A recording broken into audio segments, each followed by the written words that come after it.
All right. One more thing is that um, what time? No.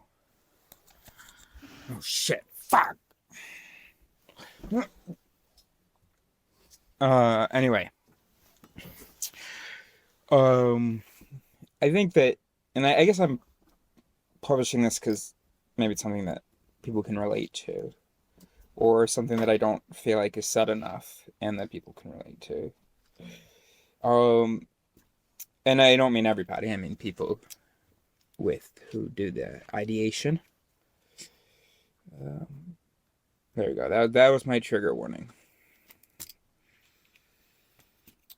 Um,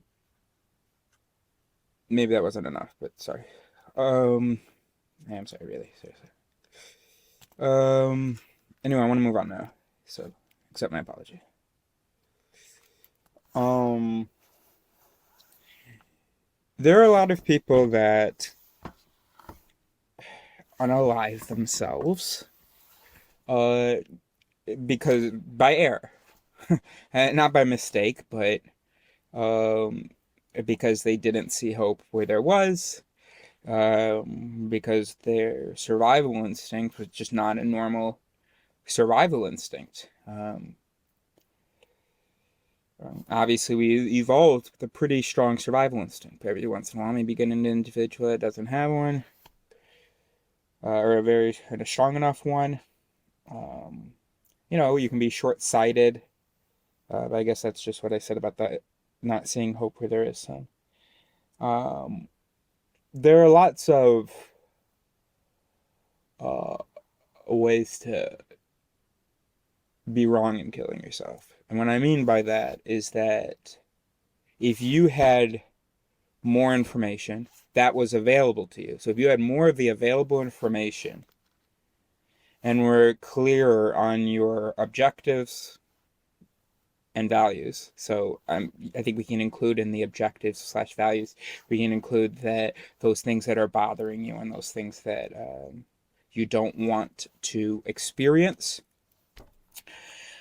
If you thought if you So it is possible that a human brain could unalive itself, whereas if they had sat and talked to someone and looked at sort of what their objectives were, what their struggles were, the things they didn't, that they had now objectives to no longer experience, and then look at, the possibilities for the future and how justified the hopelessness actually is and stuff like that, and then maybe wouldn't have done it if they were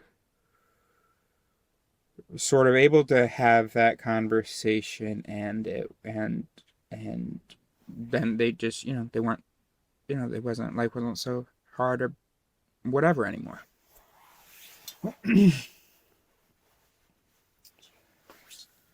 I have a strong survival instinct. I've never attempted. I mean, half or attempted half a time, and I have a very strong survival instinct, and it just like be nice to know that I'm not weak, crazy, or stupid for being tired. Um, just be one less thing on my mind. I have a friend that messaged me on my birthday. Didn't even know it was my birthday, but he messaged me when I haven't talked to him in a year, or in like 9 months, and he said he tried to Billify, or he's been on it for the last 3 years, and that really helped. So hey, look, I'm gonna try it because again, I'm not stupid, weak, lazy, or crazy.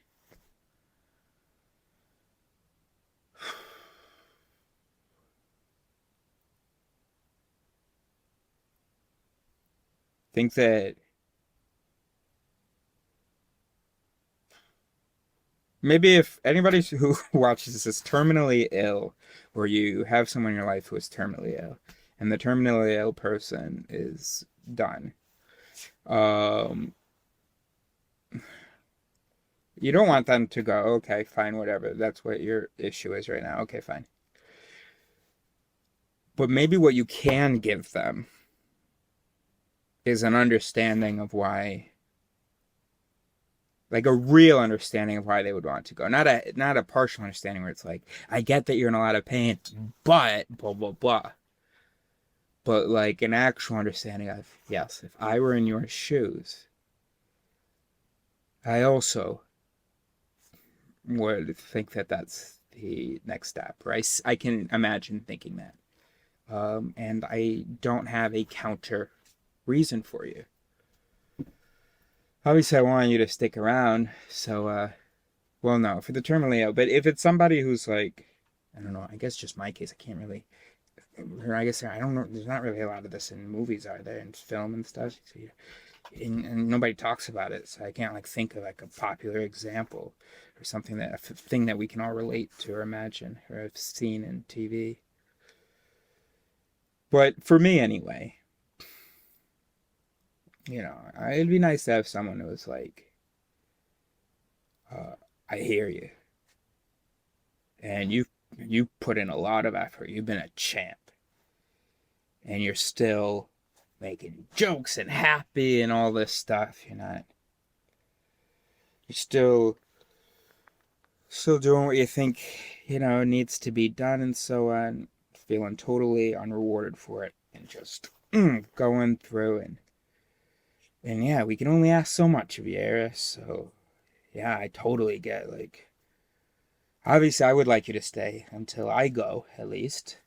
um that would be an incredible feat, that of yours, Eris. That'd be really, really, really cool. Not like really cool for me, but that'd just be like, how the fuck did he do that? Superhuman, given what life is to you. So, but but hey, if you do go earlier, I'm gonna be a little sad, but let's spend some good quality time together first, eh? But again, I don't want you to go, but you know, what I can give you is acknowledgement of true, real appreciation of why you will.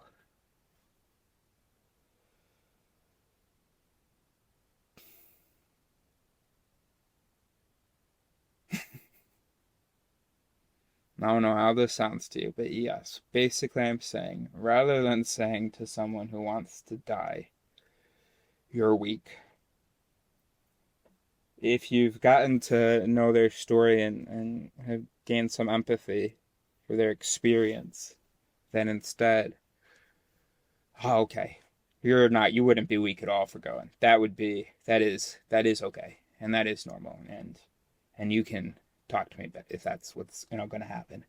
Um, wow, now that I know all that stuff, I'm really impressed that you're here. Um, like, what do you do it for? Like, family?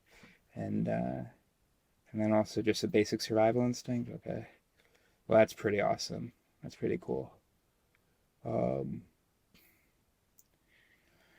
that's pretty cool. And the exit is there and available to you. But also hanging out with me is, or not always me, but someone else. And